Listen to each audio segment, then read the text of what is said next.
I hit this issue today, and here is the quick fix that solved it. If you're looking to add funds to your Payoneer wallet, follow these straightforward steps. Step 1. Log into your Payoneer account. Access your Payoneer account by visiting the official website and entering your login credentials.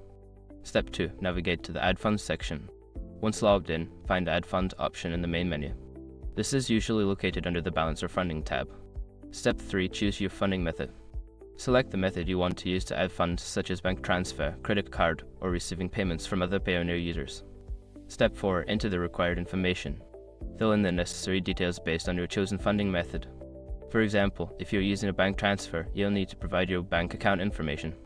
Step 5. Confirm and complete the transaction.